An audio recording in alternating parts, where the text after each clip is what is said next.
Je note les tenues des célébrités au Golden Globes partie 2. J'ai fait un sondage sur l'autre plateforme en story, donc n'hésitez pas à aller donner votre avis. La robe de Miley Cyrus, c'est une robe de chez Céline. Franchement, cocotte, viens à la Fashion Week, s'il te plaît, la prochaine fois. La robe est incroyable. Miley est incroyable. C'est son grand retour en 2025. J'ai tellement hâte. Franchement, je lui mets un 9 sur 10. La robe d'Ariana Grande, c'est une robe vintage de chez Givenchy.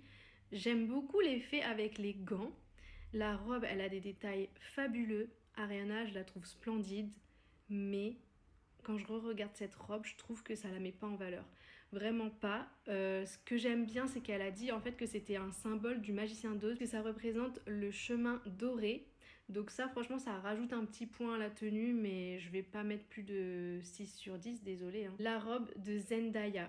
Pardon, mais c'est une déesse. La robe vient de chez Louis Vuitton. Le orange avec sa couleur de peau, mais c'est une dinguerie. La coupe hollywoodienne, le collier, pour moi c'est un sans faute. Je pense que c'est elle qui a la meilleure tenue du Golden Globes. Clairement, je pense que je peux mettre un 10 sur 10 là. Le Feining, je suis assez partagée, je sais pas, je trouve que c'est un mélange de Cendrillon et de Tarzan.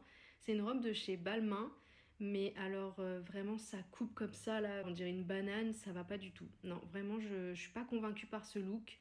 Pour moi, c'est un 4 sur 10. Zoé Saldana, sa robe vient de chez Saint Laurent.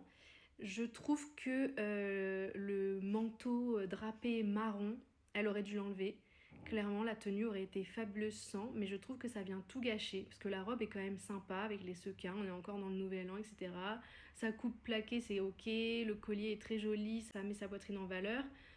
Mais ouais, non, franchement 4 sur 10. Selena Gomez en Prada, j'aime beaucoup. Il y a un petit air de Cinderella Story pour les fans, hein, petit clin d'œil. Et le bleu comme ça, je suis pas sûre que ce soit la couleur qui lui va le mieux au teint. Mais elle est tellement incroyable que franchement tout lui va. Donc pour moi c'est un 8 sur 10. Gal Gadot en Giorgio Armani, je trouve la robe très très sympa. Surtout cette grosse perle au milieu, vraiment ça fait tout. Le petit côté ouvert, tout ça. Genre c'est noir, c'est simple mais efficace.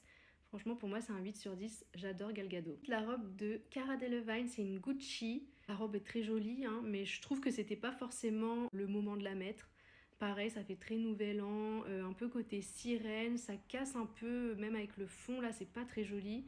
La coupe est sympa, les bijoux aussi, mais ouais, je suis pas forcément convaincue alors qu'elle est incroyable hein, dedans, mais je sais pas, il y a un truc qui va pas. Donc 6 sur 10. Cynthia Erivo, pareil, je suis pas trop convaincue, genre vraiment ça fait gros paquet cadeau, nœud à l'alsacienne là, je trouve que ça la met pas en valeur alors que la robe, pareil, il y a eu un taf de ouf. Même le motif et tout, je trouve qu'il fait